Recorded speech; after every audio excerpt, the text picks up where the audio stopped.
Namaste. Welcome to our channel Kundalini Secret Science of Yoga. Part 5. Chapter 2. From Dhyan to Samadhi. Dhyan or meditation is the starting point from where one can ascend the heights of clear perceptions and the knowledge beyond. Dhyan is the concentration of the mental energy upon one point of awareness. The constitution of mind is such that it cannot calm itself on one point of consciousness needed for dhyan. It is therefore advised to focus the mind on the middle point of the eyebrows or on the middle point of the chest. The middle point of the eyebrows is the best as the instrument of knowledge which is ready to accept the stimulus is there. That is also a channel for the Jivatma or spirit to enter in or depart from its physical frame at the time of birth or death. The best dhyan is the dhyan in the middle of the eyebrows.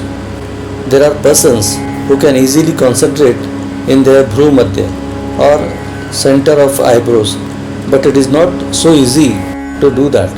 The effort remains where it is, and the mind roams around the world of our business, peeping into every den of cultivation. Thoughts hover in the mind, starting from any point and ending on any unwanted corner. The mind cannot calm itself as the constitution of the same is such. Hence, there should be another way out to achieve the same. The mind is generally associated with the limbs and organs through which it expresses itself. Hence, it is good if we can devote the limbs to any particular subject for concentration. The mind automatically follows the suit of limbs and gradually falls into concentration, and that also unknowingly. Dhyan or meditation.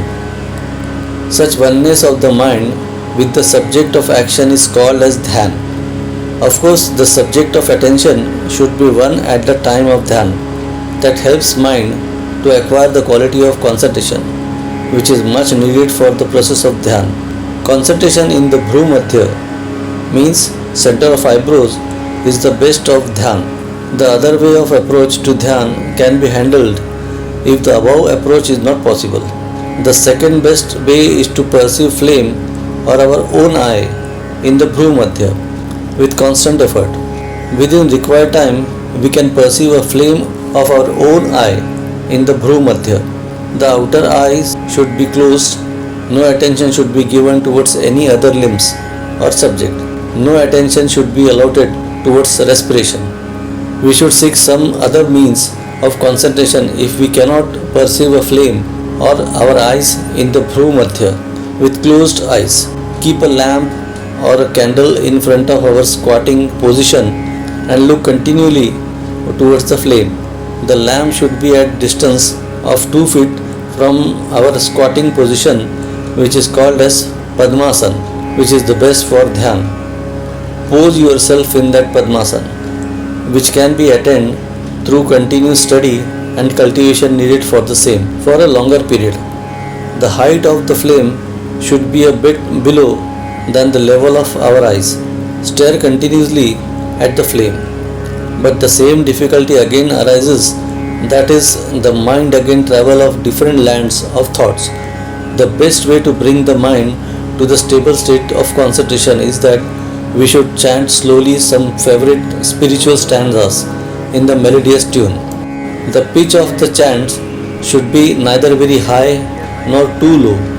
Hear our own chanting sound and allow the mind to lull itself in the music of the chants or stotra, as it is called in Sanskrit language. Melodious music has a power to attract our mind. Recurring chanting of the stanzas should be continued along with the practice of sitting in the same posture for longer period. The organs, namely the eyes, the mouth and the ears, are thus devoted to such study towards dhyan, which can ripe itself in due course of time. The first experience towards the dhyan is that we see some glimpses of light around the flame. These glimpses may appear in different colors, which are much brighter and lively than the colors we see in our mundane life. then the flame divides itself into two and we perceive two flames instead of one before us. The flame may again rejoin to form one flame. Such division and unification of the flame continues until we see some divine light around the flame. The aura of the light around the flame spreads out and again contracts within the flame.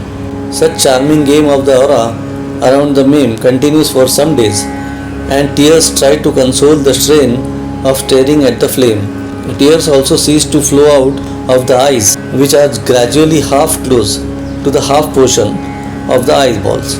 The flame is not visible at such complacent pose of the eyelids, which may again cover the eyeballs. The flame and the aura are still seen with closed eyes. The sadhak, means aspirant, at this stage can forget the chant, the melodious spiritual song, which now has divined deep into the subconscious state of mind. Everything comes to stay, even respiration also. The respiration slows down gradually. The sadhak at this stage loses his sense about the surrounding world. Even a loud noise, which was terribly troublesome to him previously, cannot disturb him from his oneness of mind, i.e. Dhyan. The purpose of this YouTube channel is to spread the age-old ancient Vedic knowledge of Bharat. Subscribe and share the video if you liked it. Thanks.